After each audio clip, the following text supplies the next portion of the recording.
날이 저물어 갈 때, 날이 저물어 갈 때, 빈들에서 걸을 때, 그때가 하나님의 때. 내 힘으로 안 될 때, 빈손으로 걸을 때, 내가 고백해 여호와 이래. 날이 저물어 갈 때, 날이 저물어 갈 때, 빈들에서 걸을 때, 그때가 하나님의 때. 내 힘으로 안 될 때, 내 힘으로 안 될 때, 빈손으로 걸을 때, 내가 고백해 여호와 이래. 주가 일하시네. 주가 일하시네. 주가 일하시네. 주께 아끼지 않는 자에게. 주가 일하시네. 주가 일하시네. 신뢰하며 걷는 자. 우리 모인 이곳에,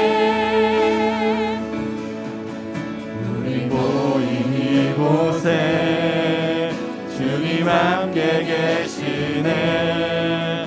누리네 아버지네.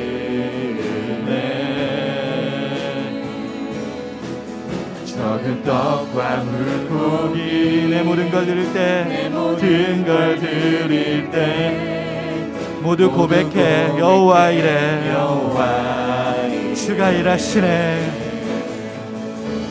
주가 일하시네. 주가 일하시네. 일하시네. 주께 아끼지 않는 자에게. 주가 일하시네. 주가 일하시네. 신뢰하며 걷는. 주가 일하시네. 주가 일하시네. 주가 일하시네. 주께 아끼지 않는 자에게. 주가 일하시네. 주가 일하시네. 일하시네. 신뢰하며 걷는. 주가 일하시네.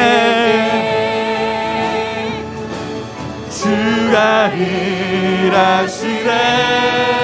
주가 일하시네. 주께 아끼지 않는 자에게. 주가 일하시네. 주가 일하시네. 주가 일하시네. 신뢰하. 주가 일하시네.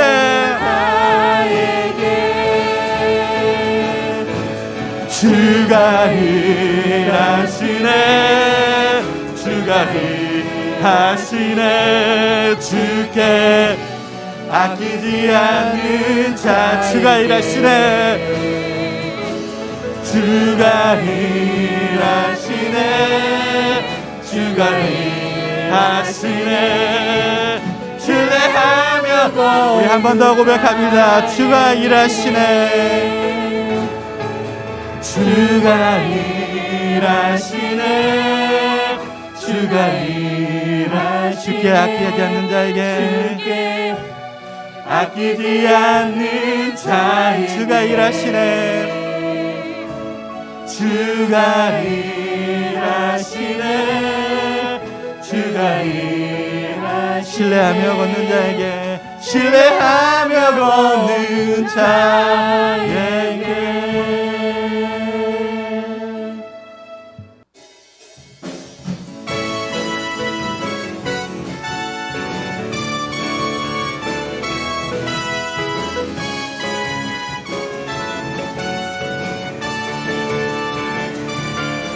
나의 가장 낮은 마음, 나의 가장 낮은 마음 주님께서 기뻐하시고 작은 일에 큰 기쁨을 느끼게 하시네. 내가 지쳐 무력할 때 내가 지쳐 무력할 때 주님 내게 힘이 되시고 아름다운 하늘나라 내 맘에 두시는도다. 우리에게 축복하신 하나님 사랑 낮은 자를 높여주시고 낮은 자를 높여주시고 아름다운 하늘나라 허락하시고 내 모든 것 예비하시네.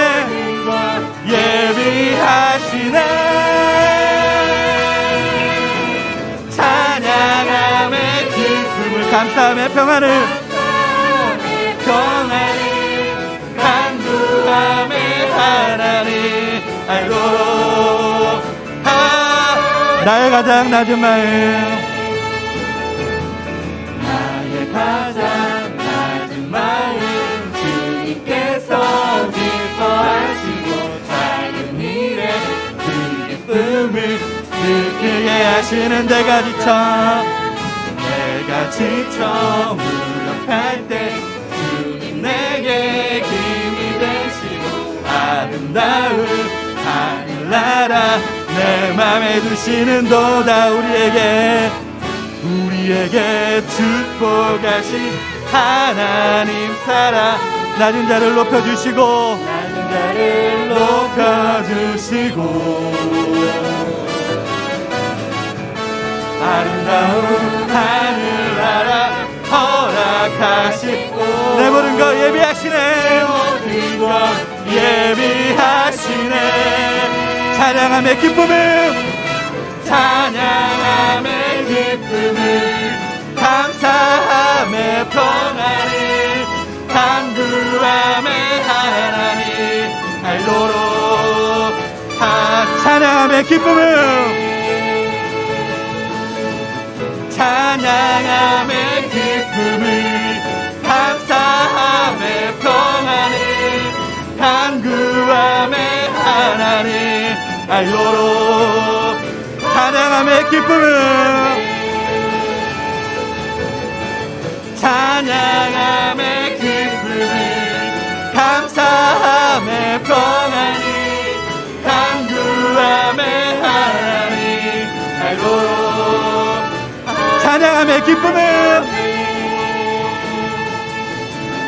찬양함의 기쁨을 감사함의 평안을 간구함의 하나님 알도록 많은 사람들 참되 진리를 모를 때 많은 사람들 참되 진리를 모를 때 주님 곁을 떠나갔지만 내가 만난 주님은 참 사랑이었고 진리였고 소망이었고 난 예수가 좋다. 난 예수가 좋다오. 난 예수가 좋다. 예수가 좋다오. 주를 사랑한다던 베드로 고백처럼 난 예수를 사랑한다. 오 무거운 힘진 자 무거운 짐진 자 다 내게로 오라. 내가 너를 쉬게 하리라. 이게 나의 생명의 길 복된 길이라. 항상 내게 들려주셨소. 난 예수가 좋다. 난 예수가 좋다오. 나 예수가 좋다. 예수가 좋다오. 주를 사랑한다던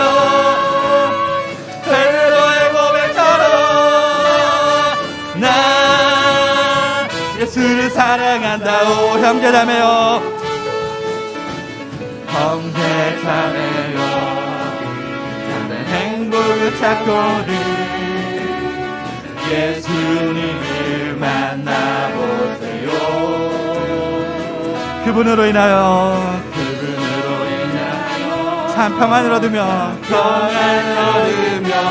나와 같이 고백할 것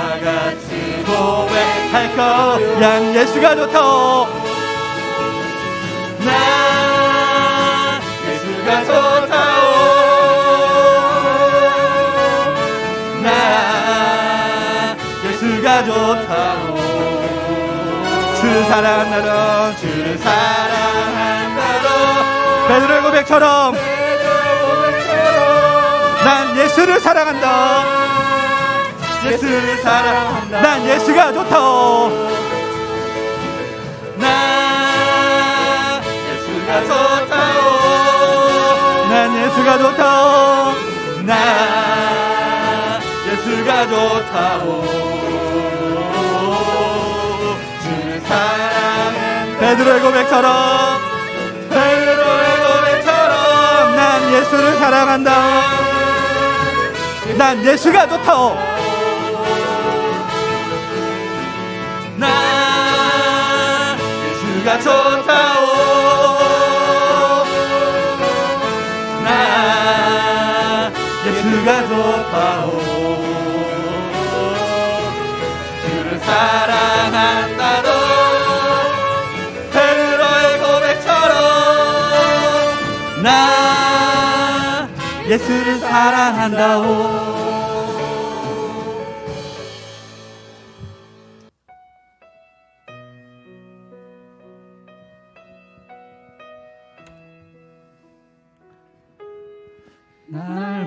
날마다 숨 쉬는 순간마다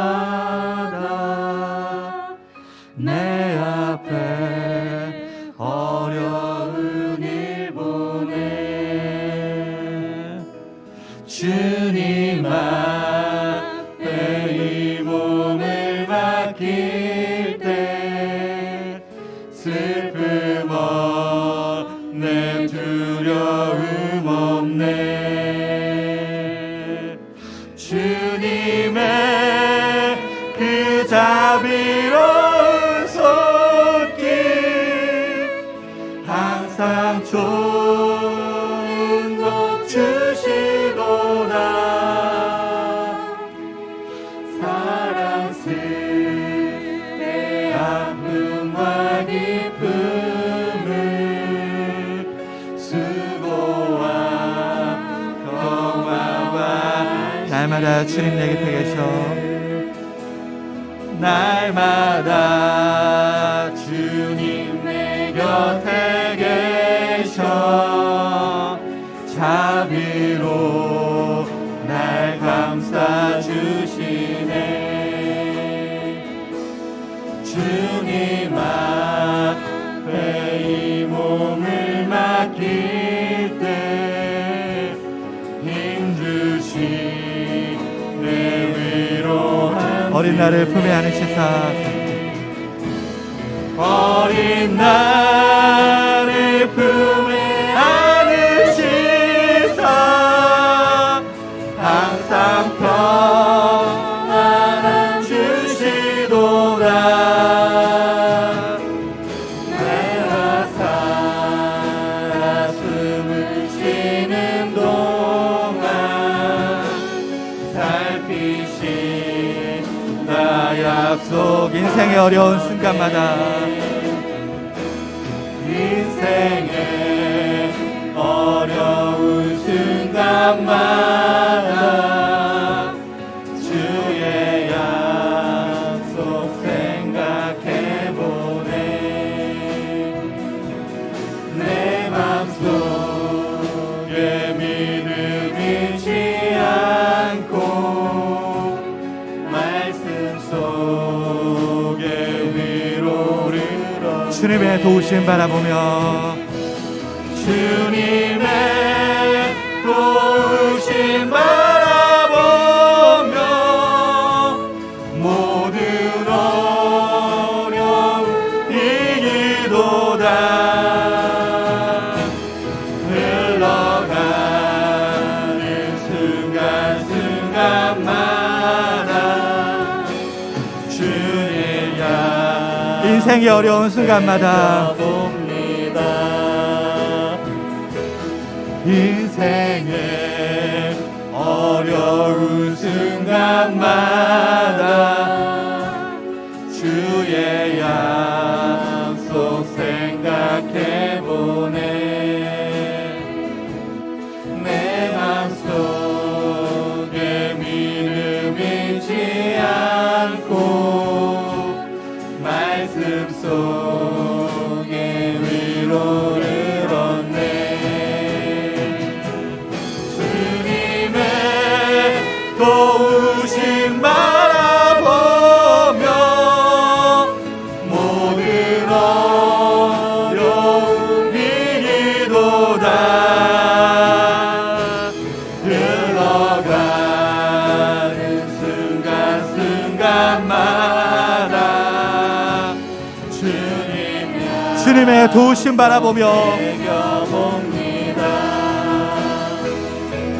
주님의 도우심 바라보 모든 어려움 이기도다 모든 어려움 이기도다 흘러가는 순간순간마다 주님 약속 새겨봅니다. 주님의 도우심 바라보며 주님의 도우심 바라보며 모든 어려움 이기도다 흘러가는 순간순간마다 흘러가는 순간순간마다 주님 약속 새겨봅니다. 주님의 도우심 바라보며 주님의 도우심 바라보며 모든 어려움 이기도다 흘러가는 순간순간마다 주를 약속 새겨봅니다. 우리 시간에 나같이 기도하기 원합니다. 우리 한 주간의 삶을 또 돌아보면서 하나님과 삶을 또 돌아보면서 오늘 예배를 위해서 우리 임천교회에서 다 같이 통성으로 기도하도록 하겠습니다. 참 주신 하나님 감사합니다. 이렇게 불러주시고.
참 좋으신 하나님 감사합니다. 하나님 오늘 또 저희들 이 시간에 또 한 주간의 삶을 또 고백하고 하나님께 기도드렸습니다. 하나님 저희들이 늘 숨쉬는 그 순간순간마다 하나님께 감사하고 하나님께 기도하는 모습들이 되게 하여 주시옵소서. 하나님 오늘 또 귀하게 하나님 앞에 나아갑니다. 저희들 예배자의 모습을 담아주시고 하나님을 춤추시게 하는 예배를 드릴 수 있도록 인도하여 주시옵소서. 함께 할 줄 믿사오며 예수님의 이름으로 기도드렸습니다. 아멘.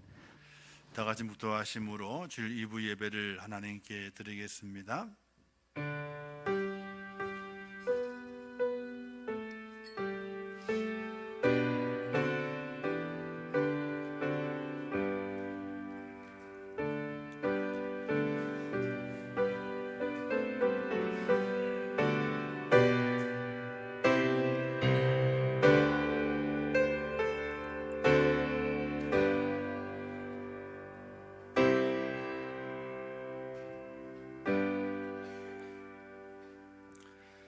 하늘에 계시는 주여, 내가 눈을 들어 주께 향하나이다. 상전의 손을 바라보는 종들의 눈같이, 여주인의 손을 바라보는 여종의 눈같이 우리의 눈이 여호와 우리 하나님을 바라보며 우리에게 은혜 베풀어 주시기를 기다리나이다. 아멘. 자비로우시고 은혜로우신 하나님 아버지, 지난 한 주간 동안에도 하나님의 은혜 가운데 살게 하시었다가 오늘 거룩한 주일 하나님의 전으로 죄를 불러주심을 참으로 감사합니다. 신령과 진정 예배하는 축복자가 되게 하시고 하나님을 만나는 시간 될 수 있도록 은혜를 더하여 주옵소서. 또한 간밤에는 큰 사고가 있어서 수많은 인명이 생명을 잃어버렸습니다. 허탄한 것을 쫓다가 갑작스러운 위기를 만나서 그들의 생명이 사라져버리고 온 유가족들이 슬픔에 잠겨 있는데 하나님께서 그 유가족들의 마음을 위로하시고 또 부상자들에게는 속히 쾌유함을 주시기를 원합니다. 우리가 무엇을 쫓아가야 하는지, 우리의 마음이 어디에 거해야 되는지 이 땅에 사는 모든 인생들이 바로 깨달을 수 있도록 은혜를 허락하여 주시옵소서. 이 예배를 받아주실 것을 믿사오며 예수님의 이름으로 기도하옵나이다. 아멘. 하나님 말씀 시편 122편 6절에서 9절 말씀까지 봉독해 주시겠습니다. 예루살렘을 위하여 평안을 구하라. 예루살렘을 사랑하는 자는 형통하리로다. 내 성 안에는 평안이 있고 내 궁중에는 형통함이 있을지어다. 내가 내 형제와 친구를 위하여 이제 말하리니 내 가운데 평안이 있을지어다. 여호와 우리 하나님의 집을 위하여 내가 너를 위하여 복을 구하리로다. 아멘. 아멘. 중창단 나와서 하나님께 찬양을 응원 돌리겠습니다.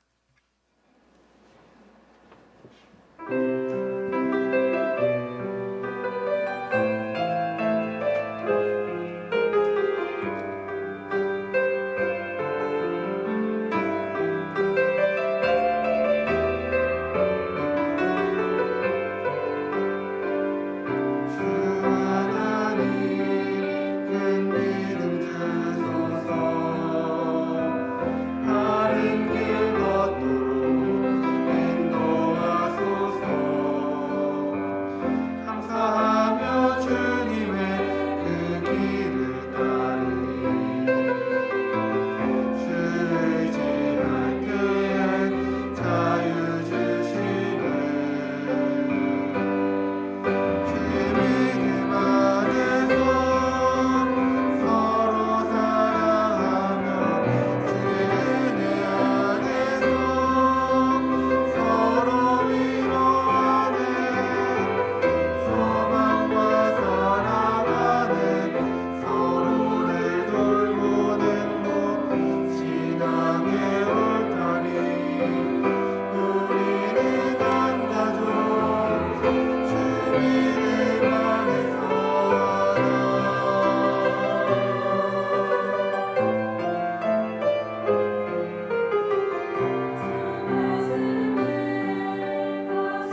감사합니다.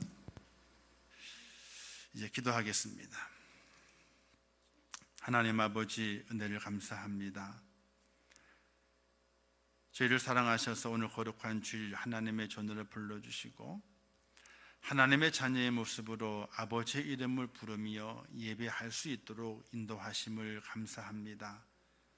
하나님이여, 저희에게 영역을 허락해 주시고 영의 눈을 뜨게 도와주시어서 하나님의 뜻을 발견하게 하시며 나를 부르시는 하나님의 그 음성을 듣고 하나님의 전에 올라오는 믿음의 축복자가 될 수 있도록 은혜를 허락하여 주옵소서. 이 시간 주의 전에 올라왔습니다. 함께 예배하게 될 때에 하나님을 만나게 하시고 하나님의 그 깊은 뜻을 깨닫게 하시며 하나님 앞에 온전히 무릎 꿇고 두 손 들어 항복하며 나를 도우소서, 나와 함께 하소서, 하나님을 사랑하게 하소서, 하나님의 교회를 사랑하게 하소서 라고 기도하며 하나님의 은혜를 누릴 수 있는 믿음의 사람, 주의 백성 될 수 있도록 하나님 도와주시옵소서. 우리 한 주간의 모든 죄악을 다 용서해 주시기를 원합니다. 얼마나 많은 죄를 지었습니까? 우리의 생각으로, 우리의 마음으로, 우리의 행함으로 너무나 많은 죄를 지었습니다. 하나님 아버지 다 용서해 주시고 우리에게 더욱더 거룩함으로 변화될 수 있는 그 능력을 더하셔서 하나님의 사람으로 온전케 되는 하나님의 자녀 될 수 있도록 붙들어 주시옵소서. 아버지 하나님이여, 고난 중에 있는 성도들이 있습니다. 아픔 중에 있는 성도들이 있습니다. 하나님께서 그 모든 형편과 처지를 아시는 가운데 있사오니 하나님이여, 그들을 어루만져 주시고 하나님을 발견하고 살아계신 그 하나님의 그 위로를 받으며 하나님의 그 공의 앞에 무릎을 꿇고 두 손 들고 항복하며 하나님이여, 나를 도우소서, 내게 믿음을 더하소서, 성령을 더하소서라고 기도하며 하나님 앞에 설 수 있도록 은혜를 베풀어 주시기를 원합니다. 아버지, 간밤에는 아버지 많은 인명 젊은이들이 죽음을 맞이했습니다. 그들은 세상을 즐기고 싶었고 기뻐하며 웃고 싶었고 떠들고 싶었지만은 그러나 그 모든 것이 곡소리로 변하고 말았습니다. 이 땅은 우리가 즐거움을 누리고 기쁨을 누리는 세상이 아니라 하나님의 뜻을 발견하는 세상입니다. 우리의 삶을 통해서 하나님의 뜻을 발견하고 믿음으로 세워가는 세상입니다. 그러나 그 뜻을 벗어났을 때에 이와 같이 엄청난 참사도 생길 수 있다는 사실을 저희가 깨닫게 도와주시어서 우리 믿음의 사람이 더욱더 경건하고 더욱더 이 나라 이 민족을 위해서 기도하고 이 나라 민족의 거룩함을 위해서 변화됨을 위해서 기도할 수 있는 하나님의 사람이 될 수 있도록 은혜를 허락하여 주시옵소서. 이 시간 주의 성령께 함께 하실 것을 믿습니다. 말씀을 나누게 될 때 깨닫게 하시고 이 말씀을 통하여 새 힘을 얻게 하시며 새로운 믿음의 결단을 통하여 성화의 길을 걸어가는 하나님의 사람이 되게 하여 주옵소서. 예수님의 이름으로 기도하옵나이다. 아멘. 우리 함께 따라서 하겠습니다. 꼭 따라서 하셔야 돼요. 내 탓입니다. 내 탓입니다. 어제의 참사는요, 우리 기독교인들이 기도를 안 했기 때문에 그래요. 다른 것이 아니에요. 거기 뭐 안전 문제가 있습니까? 뭔 문제가 있습니까? 아무 문제 없어요. 우리 기독교인들이 기도하지 않았기 때문에 또 그 안에도 또 기독교인들도 있을 수도 있어요. 왜? 함께 친구와 즐기고 함께 웃고 떠들기 위해서. 그래서 우리 세상의 모든 연약함과 어려운 일들은요, 우리가 그것을 바라보면서 마음이 무거워야 돼요. 어떤 무거움이 있어야 되느냐? 누구는 슬픔을 당했지, 이런 무거움이 아니에요. 우리가 세상을 위해서 기도하지 못하고 정말 저 젊은이를 위해서 복음을 전하지 못하고 허탄한 곳에 그들의 시간과 정력과 그 물질을 낭비하지 못하게 했어야 되는데 한 그 죄스러움을 우리가 간직하면서 우리가 기도할 수 있는, 더 기도할 수 있는 하나님의 사람이 되어야 될 믿으시기를 주님의 이름으로 축원합니다. 세상을 향한 사명은요 우리밖에 없어요. 세상을 향한 사명, 그 사명을 감당하지 못했을 때에 어려운 일들이 많이 발생하게 돼요. 우리가 그런 뉴스를 접하면서 나 때문이구나, 나 때문, 내가 기도하지 않았기 때문이구나 하는 그런 마음과 또 그런 영적 자책을 가지고 더욱더 나라와 민족을 위해서 또 이 땅을 위해서 기도할 수 있는 하나님의 사람이 꼭 될 수 있기를 주님의 이름으로 축원합니다. 새벽에는 그 뉴스를 못 봤지 뭐예요. 새벽에는. 근데 아침에 이제 나올 준비를 하면서 8시 전에 TV를 딱 틀어 보는데 막 TV가 난리가 났어. 난리가 났어. TV 화면에서 소리가 왱왱왱왱 울리고 난리가 난 장면을 보여주게 되는데 기가 막힌 거예요. 기가 막혀. 세상은 그래요. 세상은 그래요. 우리가 더욱더 살아가면서 허탄한 데 마음을 두지 아니하고 허탄한 것을 먹고 마시는 그런 속에 우리가 속하지 아니하고 더욱더 하나님의 거룩함을 닮아가기 위해서 애쓰고 기도할 수 있는 은혜가 꼭 필요함을 기억하시면서 우리가 더욱더 하나님의 주님의 거룩함을 닮아갈 수 있는 믿음의 사람이 꼭 되시기를 주님의 이름으로 축원합니다. 자, 우리나라에는요 65세를 노인의 기준으로 삼죠.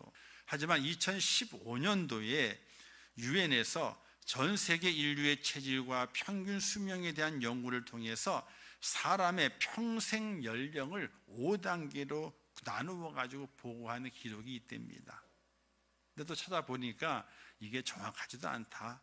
누군가 얘기를 했는데 퍼주고 있는 중이다. 뭐 이런 이야기도 있습니다. 어쨌든 그러나 가만히 살펴보게 되면요, 일리는 또 있습니다. 왜냐하면 지금 100세 시대를 꿈꾸잖아요, 그죠? 100세 시대. 그래서 이제는 옛날에는 80이면 아이고 장수했다 그러잖아요. 요즘 80이 뭐라 그래요? 아이고 좀 더 살 수 있는데, 좀 더 살 수 있는데 그러잖아요. 이제는 100세를 꿈꾸는 것이 아니라 100세가 현실이 되는 그런 시대를 만났기 때문에 아마 이런 이야기들이 만들어진 것이 아니겠는가 생각이 돼요. 0세부터 17세까지를 미성년 이렇게 얘기하라고, 18세에서 65세까지를 잘 들으세요. 65세 되신 분들까지요. 65세까지를 청년이랍니다.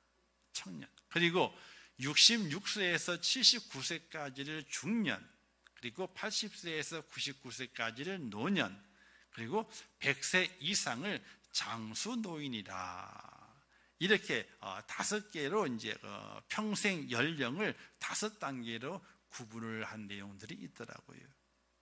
근데 정확하게 연구돼 가지고 보고됐다 이런 기록은 없대요. 그러나 100세 시대를 맞이하면서, 그러니까 지금부터 한 7년 전에 100세 시대가 올 거야 이런 얘기를 많이 했었거든요. 지금은 100세 시대가 아니라 이제 120세대. 왜냐하면 보험이 옛날까지는 100세로 끊었거든요. 지금 120세까지로 갔어. 보험도, 생명보험 들은 그 보험 내용들이 120세로 갔어요. 그러니까 벌써 7년 지난 다음에 120세로 보는 거예요. 꿈꾸는 연령을. 그래서 아마 100세까지 시대의 내용들을 보면서 이렇게 나누지 않았겠는가 생각이 듭니다. 우리 교회는 따져보게 되면 중년과 노년이 많은 교회예요. 그러니 100살쯤 되어야 야 이제 좀 늙었으니까 좀 쉬어야 되겠다 이렇게 생각하시고 힘내시기를 주님의 이름으로 축원합니다. 그러니까 100살쯤 돼야 아이고 이제 좀 쉬어야 되겠네, 좀 쉬어야 되겠다 이런 생각을 가질 나이가 된 거라고 생각하면서 우리가 좀 더 지혜롭게 은혜롭게 살아갈 수 있는 하나님의 사람이 되면 좋겠다라는 생각을 가지게 됩니다. 우리나라에는 교회가요 약 6만 5천여 개의 교회가 있다고 합니다. 근데 수많은 교회가 있지만 내가 목숨 걸고 내가 사랑하고 섬기는 교회 하나 없다면은 그 성도를 가리켜서 행복한 성도라 이렇게 말할 수 있겠는가? 또 하나님을 잘 섬기는 성도라 이렇게 말할 수 있겠는가? 그렇게 말할 수 없죠. 내가 목숨 걸고 지킬 수 있는 교회, 내가 정말 생명 걸고 섬길 수 있는 교회, 내가 정말 내 마음과 정성을 다해 사랑할 수 있는 교회, 그런 교회가 꼭 필요하거든요. 그런 교회가 돼야 돼요. 우리 오늘 함께 예배하는 모든 우리 성도들을 마음속에 임천교회가 내가 목숨 걸고 섬기는 교회, 내가 목숨 걸고 지키는 교회, 내가 내 마음과 정성을 다해서 사랑하고 섬기는 교회라고 하는 그런 믿음의 마음을 가지고 하나님을 예배하고 교회를 사랑할 수 있는 하나님의 사람이 될 수 있기를 주님의 이름으로 축원합니다. 존 칼빈은 이런 이야기를 했습니다. 교회를 어머니처럼 사랑하지 아니하는 사람은 하나님을 아버지라고 부를 자격이 없다, 이렇게 말했습니다.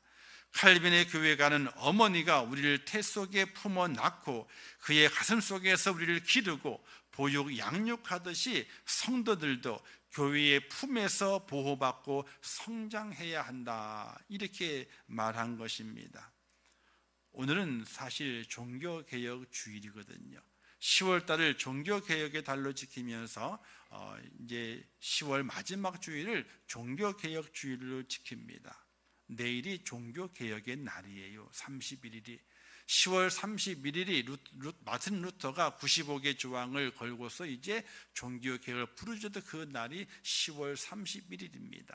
10월 달 전체를 종교개혁의 달로 지키고 마지막 주일을 종교개혁의 주일로 지키게 되는데, 진정한 교회의 개혁이 무엇냐는 거예요. 진정한 교회의 개혁이 뭐냐? 어떤 제도를 바꾸고 정책을 바꾸는 것이 그게 과연 개혁이겠느냐? 우리나라도 개혁한다 그래요. 근데 가만히 보게 되면요, 뭔가 정책을 바꿔, 그리고 어떤 제도를 바꿔요. 그걸 바꾸게 되면 개혁이 일어난다 그래요. 정말 그런가요? 그렇지 않아요. 우리나라가 이때까지 많은 개혁을 한다 그러지만은 좋은 정책과 좋은 제도들이 얼마나 많이 지나갔는지 몰라요. 근데 그것을 운영하는 사람이 잘못 운영하게 됨을 통해서 나라가 바로 서지 못하고 그 정책이 바로 집행이 되지 못해 가지고 어지럽게 되니까 또 정책을 만들어, 또 조직을 만들어, 또 제도를 만들어, 그래서 개혁했다 그러는 거예요. 그건 전혀 개혁이 아니에요. 하나님이 기뻐하시는 교회에 있어서 진정한 개혁이 무엇인가? 그것은 바로 교회를 사랑하는 거예요. 교회를 사랑하는 거예요. 성경의 가장 중심의 핵심의 말씀이 무엇입니까? 여호와를 사랑하라, 내 이웃을 내 몸과 같이 사랑하라. 또 요한복음 말씀 보게 되니까 내가 너에게 새 계명을 주노니 너희는 서로 사랑하라, 이렇게 말씀했어요. 구약의 중심과 신약의 중심의 내용이 무엇인가? 바로 사랑. 하나님을 사랑하고 이웃을 사랑하고 또 세상을 사랑하는 거예요. 세상을 사랑한다는 의미가 세상 속에 빠져가라는 것이 아니라 세상을 불쌍히 여기라는 거예요. 그래서 그 세상에 있는 자들 어떻게 진정한 사랑 속으로 데려올 것을 말씀하게 되는 거거든요. 교회의 진정한 개혁은 다른 곳에 있는 것이 아니라 교회를 사랑하는 것에서부터 시작하고 교회를 사랑하는 것으로 끝맺음을 이루는 것이 진정한 개혁이라는 사실을 믿으시기를 주님의 이름으로 부탁을 드립니다. 교회란 크게 세 가지 의미가 있습니다. 구약에서는 성소라고 그러죠. 출애굽기 25장 말씀 보게 되니까 내가 그들 중에 거할 성소를 그들이 나를 위하여 짓되 물은 내가 내게 보이는 모양대로 장막을 짓고 기구들도 그 모양을 따라 지을지니라, 이렇게 말씀하고 있어요. 성소라고 말하게 됩니다. 성소는요, 하나님이 거하는 장소예요. 즉 교회의 의미는, 구약의 첫 번째 의미는요, 하나님이 거하는 장소라는 거예요. 내가 거할 장소를 만들라, 누구 마음 누구 뜻대로 내가 너에게 가르쳐 준 대로, 그게 바로 성소입니다. 이 성소는 하나님께서 백성들 중에 거하시기 위하여, 하나님의 백성들과 함께 하시기 위하여 성소를 지으라고 말씀하신 것입니다. 그러므로 교회는 하나님께서 우리와 함께 하시는 장소라, 이렇게 볼 수 있게 되죠. 구약의 의미가. 그래서 하나님이 거하시는 집, 하나님의 말씀하시는 집, 하나님께 제사하는 집, 하나님을 섬기는 집, 이렇게도 이야기하게 되고, 또 한다는 시은소라고 합니다. 시은소. 이 시은소는 뭐냐면요, 은혜를 베푸는 장소라, 이렇게 말하게 돼요. 하나님의 전에 올라와야, 하나님의 계신 곳에 와야지 하나님의 은혜를 받을 수 있다, 이렇게 말하는 것이. 그래서 구약의 의미가 성소, 하나님이 거하시는 곳이다, 이런 뜻입니다. 신약에서는 예수님께서 교회를 하나님의 집이라고 말씀하시게 되죠. 예수님이 12살 때의 절기를 지키기 위해서 부모님과 함께 예루살렘 성전을 올라가시게 됩니다. 모든 일을 마친 다음에 집을 돌아가다가 그만 길을 어떻게 엇갈리게 돼요. 예수님이 안 보이시게 되죠. 부모가 다시 올라와 주님을 찾는데 어디 있었습니까? 공회라고 하는 곳에 그 예수님이 계셨었는데 주님이 이렇게 말씀하시게 됩니다. 어찌하여 나를 찾으셨나이까? 내가 내 아버지 집에 있어야 될 줄을 알지 못하셨나이까? 이렇게 말하면서 성전을 하나님 아버지의 집이라 이렇게 말씀하고 있습니다. 즉 구약의 성소와 신약의 예수님이 하나님의 집이라 말씀했던 그 의미는 같습니다. 하나님이 거하시는 곳이. 하나님은 온 우주에 계시죠. 안 계신 곳이 없습니다. 무소부지하신 분이기 때문에 안 계신 곳이 없습니다. 그러나 하나님께 인간에게 말하기에 내가 너희를 만날 장소를 정해놓겠다. 내가 거기에 거하겠다. 거기에 와서 나를 만나라. 거기와 나의 말을 들어라. 이렇게 말씀하시는 그 장소가 그 구약의 성소였고 예수님 당시에 또 성전이었고 오늘 이 시대에는 교회라 이렇게 말할 수 있는 겁니다. 그러므로 교회는 하나님이 거하시는 곳이다. 근데 신약 예수님께서 그 교회를 다른 뜻으로 표현한 것을 볼 수 있게 되죠. 세 번째 교회는 예수 그리스도의 몸이라고 표현하고 있습니다. 고린도서 12장 27절 말씀에 너희는 그리스도의 몸이요 지체의 각 부분이라고 말씀하게 되고 교회는 그의 몸이니 이렇게 말씀하고 있습니다. 이 교회는 단순히 건물로 하나님의 거하시는 그 장소, 집의 개념도 있지만 더 나아가서 그리스도의 몸이라고 표현하고 있습니다. 바울이 사울일 때에 예수 믿는 자들을 핍박하지 않습니까? 그리고 다메섹으로 가서 더 많이 핍박하기 위해 올라가는 동안에 주님을 만나지 않습니까? 사도 사울이 묻습니다. 누구십니까? 라고 묻게 될 때에 예수님이 이렇게 말씀하시게 돼요. 내가 핍박하는 예수라. 이렇게 사울에게 예수님께서 말씀하십니다. 사울이 핍박한 것은 교회를 핍박했고 사울이 핍박한 것은 성도였거든요. 예수님이 핍박한 것이 절대로 아닙니다. 그러나 예수님께서는 내가 핍박하는 예수라 이렇게 말씀했어요. 이것은 무엇을 의미하는 것입니까? 바로 교회가 예수님의 몸이고 예수님께서 바로 교회라고 하는 것을 우리에게 알려주고 있는 것입니다. 사랑하는 성도 여러분, 예수님은 교회의 머리요 교회는 그의 몸이십니다. 그러면 뗄 수 없는 관계입니다. 교회를 사랑하고 교회를 위하여 수고하고 봉사하는 성도는 주님께 하는 것이므로 주님이 기뻐 받으시는 것입니다. 그러므로 교회의 사랑이 주님을 사랑하는 것이고 주님 사랑이 교회 사랑이라 이렇게 연결되는 겁니다. 뗄래야 뗄 수 없는 겁니다. 교회를 핍박하는 것은, 교회를 힘들게 하는 것은 주님을 핍박하고 주님을 힘들게 하는 것이라 볼 수 있고, 교회에 평안을 끼치고 교회에 유익을 끼치는 것은 주님께 평안을 드리고 주님 앞에 유익된 일을 감당하는 그런 모습이라고 하는 것을 우리에게 알려주고 있게 되는 겁니다. 루터 시대 때에 교회가 많이 컸죠. 웅장한 교회가 생겼습니다. 많은 헌금을 거뒀습니다. 교회 건물을 짓는데 온전히 다했습니다. 그러나 그들이 하나님을 사랑하고 교회를 사랑하고 주님을 사랑하는 그 미명하에 그 거둬들이는 그 헌금의 내용들, 그 제목을 달리 했습니다. 면제부를 만들어 팔게 되고 매간매직을 하면서 돈을 긁어 모았습니다. 그 긁어 모은 그 돈을 가지고 교회를 큰 웅장하게 지어가면서 이것이 하나님을 사랑하는 것이다, 교회를 사랑하는 것이다 라고 했는데 루터는 그게 잘못됐다는 거예요. 교회를 그렇게 사랑하는 것이 아니라는 거예요.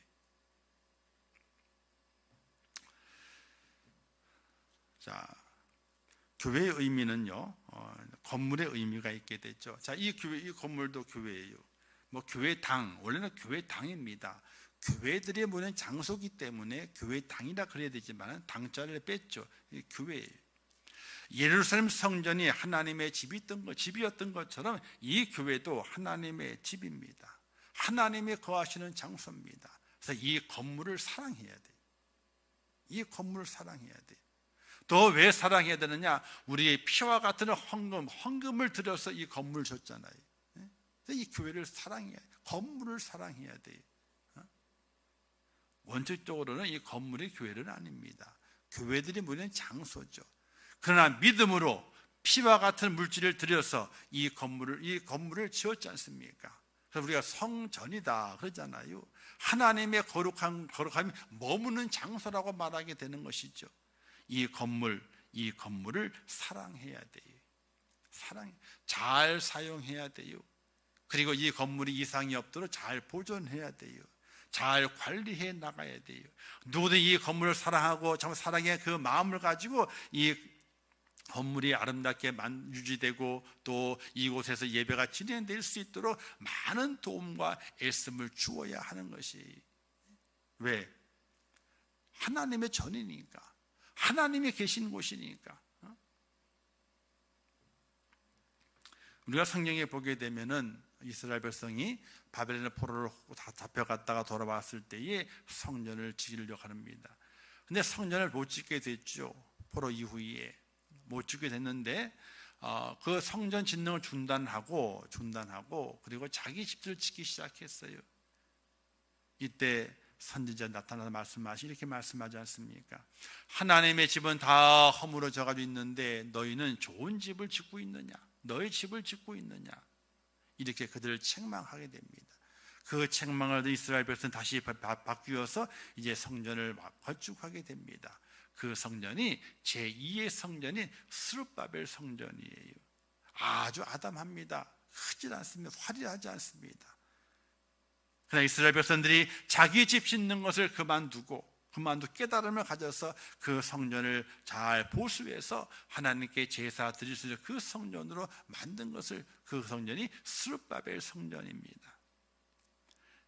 단순한 건물이 아닙니다. 피와 같은 믿음으로 피와 같은 그 믿음을 드리는 그 물질로 가지고 하나님의 전을 지었기 때문에 이거는 교회는 단순한 건물이 아니라 교회, 하나님의 성전, 하나님이 거하시는 곳입니다. 이 건물을 사랑해야 돼요. 사랑해야 돼요. 하나하나를 못 하나까지도 사랑해야 돼요. 하나님의 전 안에 있는 것은 풀 한 폭이라도, 잡초 한 풀 하나라도 아까워해야 되고 귀하게 여길 수 있는 은혜가 우리에게 꼭 필요하다는 사실이에요. 그리고 두 번째는 성도 개개인이 교회입니다. 머리는 예수님이시지만은 각 지체는 다 교회예요. 이 교회가 하나의 공동체를 이루고 있어요. 한 사람, 내 몸도 교회입니다. 내 몸이 교회이기 때문에 내 몸을 가지고 창리의 지체를 만들지 말아야 돼요.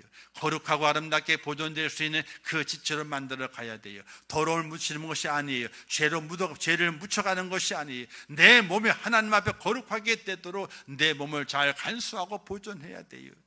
그리고 지체들의 그 모임 공동체가 또 하나의 교회가 되는 것이, 헬라에 보게 되면 에클레시아라는 말이 교회라고 표현하고 있습니다. 이 에클레시아는 하나님의 부름받은 자들의 모임이라 하는 뜻이에요. 우리가 다 교회예요. 우리가 다 교회예요. 이 교회가 뭘 해야 돼요? 성도 개개인이 나를 사랑해야 돼요. 그리고 함께 또 사랑을 해야 돼요. 사랑으로 뭉쳐진, 예수 그리스도의 사랑으로 뭉쳐진 그것이 바로 교회의 그 모습이에요. 그러면 뭐가 필요한 겁니까? 하나님의 성전인 건물을 사랑해야 돼요. 그리고 나를 사랑해야 돼요.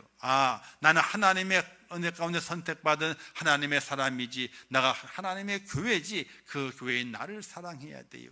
또 교회의 그 모임, 그 공동체를 사랑해야 돼요. 우리의 공동체가 더 아름다운 마음을 가지고 믿음 안에 전진할 수 있도록 우리는 사랑해야 돼요. 아픔을 주어서는 안 돼요. 고통을 주어서는 안 돼요. 차라리 내가 고통을 당하면 고통을 당했지, 고통을 주어서는 안 되는 거예요. 그게 바로 하나님께서 우리에게 원하시는 교회를 사랑해야 된다고 하는 그런 의미의 모습이 그 속에 담겨져 있어요. 사랑하는 성도 여러분, 하나님의 몸된 교회, 이 성전, 이 건물을 정말로 사랑하시기를 바라겠어요. 정말 이 건물 곳곳에 우리의 손때가 다 묻어져 있어야 되고 의미가 새겨져 있어야 돼요. 그래서 이곳이 하나님이 거하시는 곳이고 내가 사랑해야 될 하나님의 성전이구나 라는 믿음을 가지고 예배하고 기도하고 나갈 수 있는 하나님의 사람이 되어야 되는 것이, 또 여러분 스스로를 사랑하세요.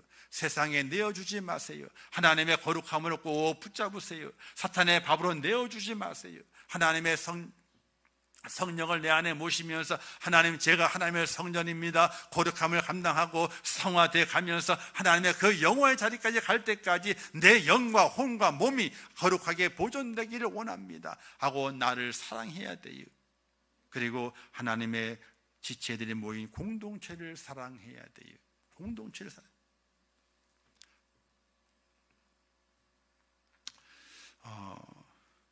하나의 공동체가 아름답게 이루어져 가기 위해서는 그 안에 무수히 많은 일들이 발생합니다. 발생하지 않을 수 없습니다. 일들이 발생합니다. 그러나 그 공동체를 어떻게 사랑하기 때문에 그 안에서 헌신과 희생으로 녹아들어야만이 하나가 되는 거예요. 우리가 용접을, 혹시 여러분 용접하실 줄 아세요? 몇몇 분들은 하시는 분인 줄 알고 용접이요. 용접을 하게 될 때 있잖아요. 용접하는 그 두 물체가 있습니다. 쇠가 있습니다. 쇠. 그걸 딱 붙여놓고요. 용접봉을 가지고 용접을 해요. 그런데 그냥 불만 튀긴다고 용접이 되는 것이 절대로 아닙니다. 절대로 불만 튀긴다고 용접이 되는 것이 아니에요. 여기에도 삼위일체가 필요해요. 자, 전기를 받아서 불을 튀기는 것은 맞습니다. 그런데 붙이려고 하는 쇠 있잖아요. 쇠가 녹아야 돼. 그래서 쇠만 녹으면 되는 것이 아니라 쇠를 녹이는 봉이 있거든요. 이 봉이 함께 녹는 거예요. 세 개가 똑같이 균일한 온도 속에서 정확하게 시간 맞춰가 녹아지게 되면요, 그게 쫙 제대로 붙어요. 근데 한쪽이 안 녹아. 녹이는 불을 댔는데 한쪽이 안 녹고 한쪽은 녹았는데 한쪽은 덜 녹았어. 그럼 붙은 것 같이 보여요. 붙었네. 근데 그 마지막에 점검하잖아요. 망치로 툭툭 쳐봅니다. 그러면요, 녹아져 있는 데는요 딱 붙은 기미가 보여요. 녹지 않은 데는요 붙지 않았어. 설 붙었어. 툭툭 치면 뚝 떨어져요. 안 녹았기 때문에. 하나의 공동체가 아름답게 세워지게 되고 그것이 보존되기 위해서는 녹아짐이 있어야 되는 거예요. 녹아지는 희생을 말하거든요. 희생이 있어야지 그게 딱 붙어지게 되는 거예요. 절대로 희생이 없으면요 붙을 수가 없는 거예요. 그 희생을 뭐라 말하게 됩니까? 그걸 사랑이라고 말하게 돼요. 사랑이라고. 어떻게 교회를 사랑해야 될까요? 우리는 다윗을 통해서 교회 사랑하는 모습을 배울 수 있게 됩니다. 그것이 오늘 말씀에 기록이 되어 있는데 그 말씀을 다시 한번 읽어볼까요? 욥기서 시편 122편, 오늘 본문이죠. 122편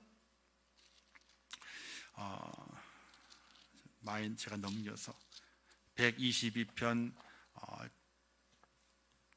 6절 말씀을 함께 다시 한번 읽어볼까요? 6절 말씀, 122편 6절 말씀 시작. 예루살렘을 위하여 평안을 구하라. 예루살렘을 사랑하는 자는 형통하리로다. 여기 두 가지가 있어요. 하나님의 교회를 사랑하는 방법 두 가지가 있습니다. 첫 번째는 뭐냐면요, 기도해야 된다는 거예요. 하나님의 교회를 위해서 기도해야 된다는 거예요. 자, 교회는 건물도 있지만요, 그 안에 각 개인 성도가 있죠. 공동체가 있어요. 이게 전체가 교회라고 보는 겁니다. 그러면 그 교회를 위해서 기도해야 돼요. 어떤 기도를? 평안하라, 평안하라. 하나님의 교회가 평안해야 됩니다. 하나님의 교회가 평안해야 됩니다. 그걸 위해 기도하라고 하는 것이, 오늘 그런 기도가 저와 여러분 속에 꼭 있을 수 있기를 주님의 이름으로 축원합니다. 다윗은요 하나님의 성전을 짓고 싶었던 사람이에요. 그러나 짓지를 못했죠. 그러나 그 마음속에는 예루살렘에 대한 간절한 기대가 있고 사랑의 마음이 있었어요. 어떤 마음이냐? 내가 예루살렘을 위해서 기도하리라, 평안을 구하리라. 사랑하는 성도 여러분, 날마다 기도하게 될 때의 기도의 우리 첫 번째 제목이 교회를 위한 기도가 되어야 돼요. 하나님의 교회가 평안하게 하소서. 하나님의 교회가 평안하게 하소서. 교회의 공동체가 평안하고 각 성도 개인이 평안하게 하소서. 이런 기도가 꼭 있으시기를 주님의 이름으로 축원합니다. 그리고 두 번째는요, 예루살렘을 사랑하는 자, 이렇게 말씀했어요. 사랑해야 돼요. 평안을 위해서 기도하는 것은 첫 번이고, 그러나 그 기도한 이후에는 사랑해야 돼요. 이 사랑은 어디에서 완성이 되게 됩니까? 사랑은 희생에서 완성이 되는 것입니다. 예수님께서 왜 십자가를 지셨습니까? 그는 그냥 말씀으로만 내가 너를 사랑한다, 사랑한다라고 말씀으로만도 하실 수 있었습니다. 그러나 사랑이 완성되기 위해서는 희생이 필요했던 겁니다. 그래서 십자가에 그 자신을 못 박고 물과 피를 다 쏟으신 겁니다. 우리를 위한 사랑의 완성을 주시기 위해서 희생하셨던 거거든요. 우리는 가정을 사랑하게 되죠. 그러나 그 가정을 사랑한다고 하지만요, 희생이 없습니다. 그러면 그 가정은요, 사랑이 없는 거예요. 우리가 누구 자녀를 사랑한다고 합니다. 그러나 그 자녀를 사랑하게 될 때에 그 자녀를 위해 희생이 없다면요, 진정한 사랑이 아니에요.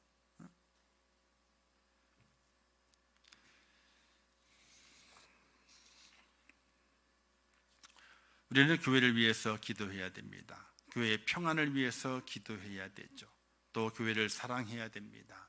희생과 헌신을 통해서 하나님의 교회가 아름답게 잘 붙어져 있을 수 있도록, 흐트러지지 않도록 희생을 통한 사랑이 오늘 우리 속에 있어져야 됩니다. 교회가 성전이든지 개인이든지 공동체이든지 중요한 것은요, 그리스도의 몸이기 때문이라는 사실이에요. 교회는 그리스도의 몸이에요. 교회는 그리스도와 뗄래야 뗄 수 없는 관계를 가지고 있는 것입니다. 예수님이 이렇게 말씀했어요.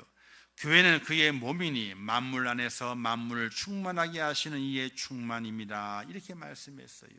교회는 그의 몸이니 만물 안에서 만물을 충만하게 하시는 이의 충만이라, 이렇게 말씀했어요.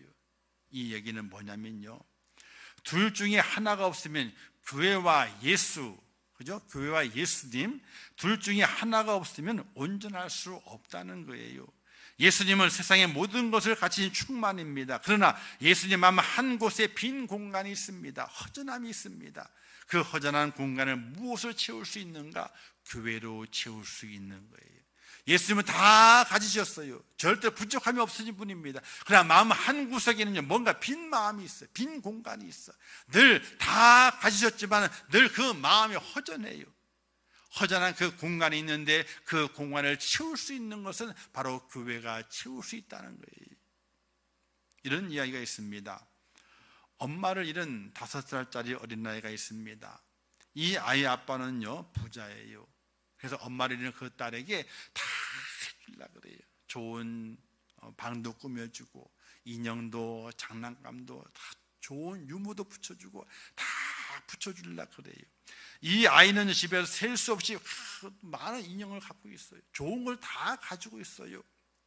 근데 이 아이는요, 그 수많은 장난감 인형 중에서 가장 낡고 조잡하고 유행이 다 지나버린 한 인형, 하나의 인형을 그렇게 아끼는 거예요.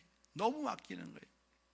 근데 하루는요, 새로운 청소 아주머니가 아이의 방을 치우다가 너무 낡은 인형이 있거든요. 너무 낡았어. 그래서 그 인형을 그만 내다 버리고 말았어. 아무것도 알지 못하고.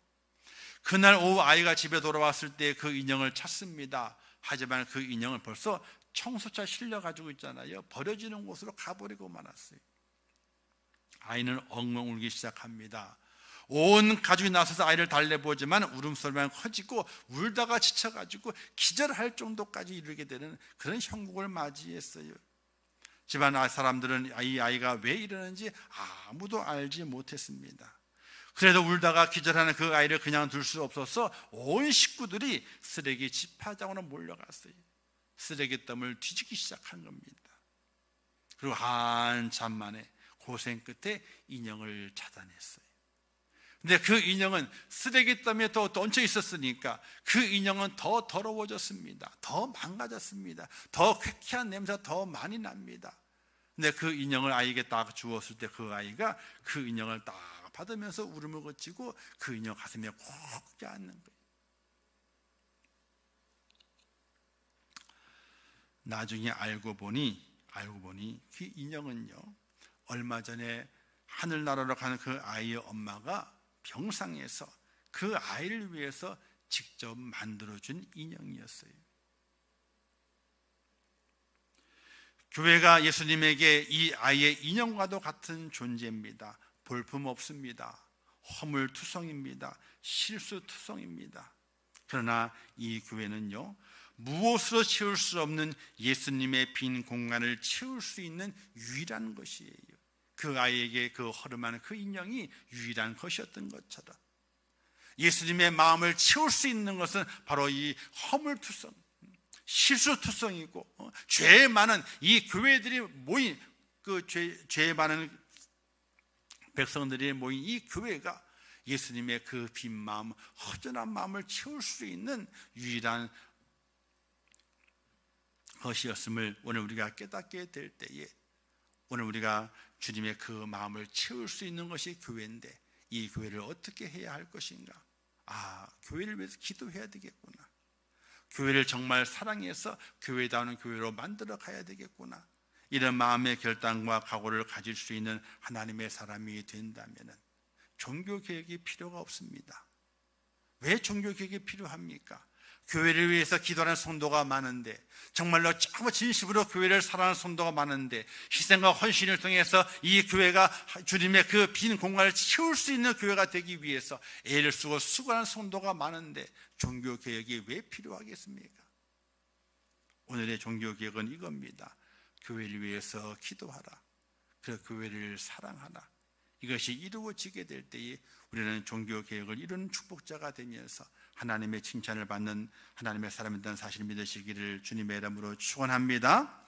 이렇게 교회를 위해 기도하고 교회를 사랑하게 되면 어떤 일이 발생하게 되나요?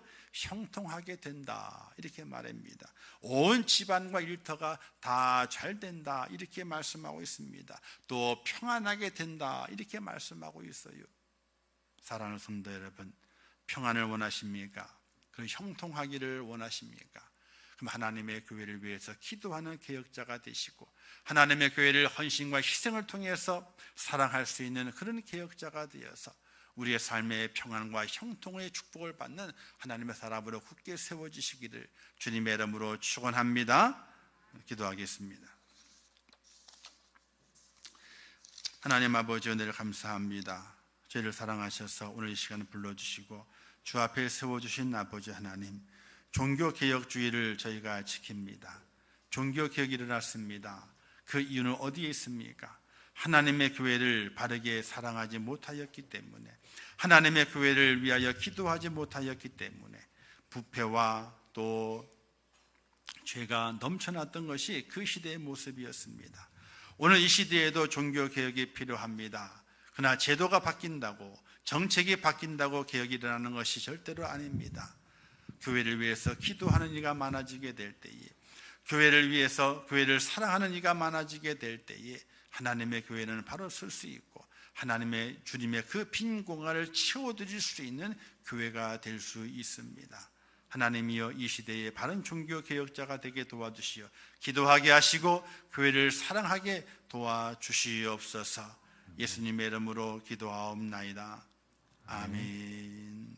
지금은 우리 주 예수 그리스도의 은혜와 하나님 아버지의 크신 사랑하심과 성령님의 감화 감동하시고 위로하시며 축복하신 은혜가 오늘 거룩한 주일을 지키며 주의 말씀을 들으며 이 마지막 때를 살아가게 될 때에 교회를 사랑하는 하나님의 사람이 되어서 우리 주님의 그 빈 마음을 가득 채워줄 수 있는 교회의 모습으로 세워져서 이 마지막 때에 주신 사명을 잘 감당하는 그런 성도가 되고 또 그런 축복된 교회가 되고 하나님의 사람이 되기를 원하는 우리 임천의 모든 성도들 머리 위에와 그들의 가정과 일터와 생업과 자녀들과 미래의 모든 소원들 위에, 이 나라 이 민족 위에, 또 갑작스러운 사고를 통하여 탄식하고 있는 그들의 모든 삶의 현장들 위에, 온 지구촌 위에, 또한 세계 속에 복음을 전하실 선교사들과 그 선교의 현장들 위에 이제부터 영원토록 함께 있을지어다. 아멘.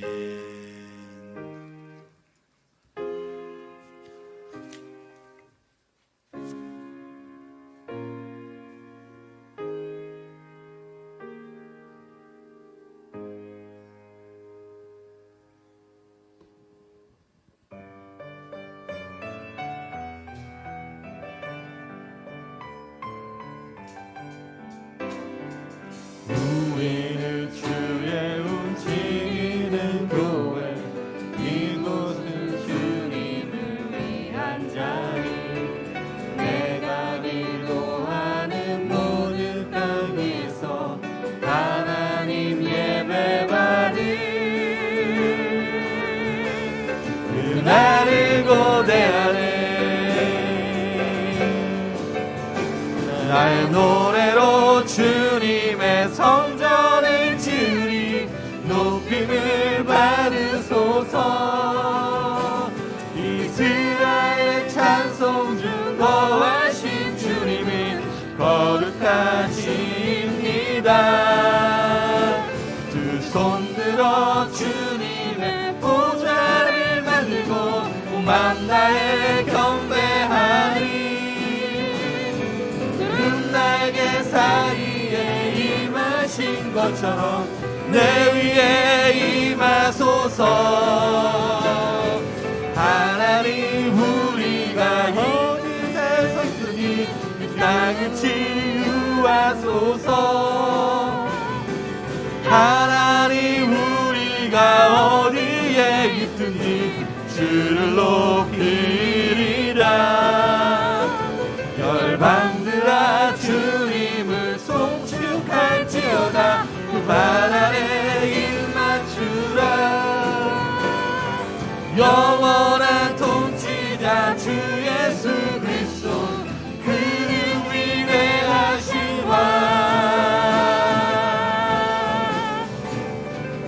우리를 주의 움직이는 교회. 이곳은 주님을 위한 자리. 내가 기도하는 모든 땅 위에서 하나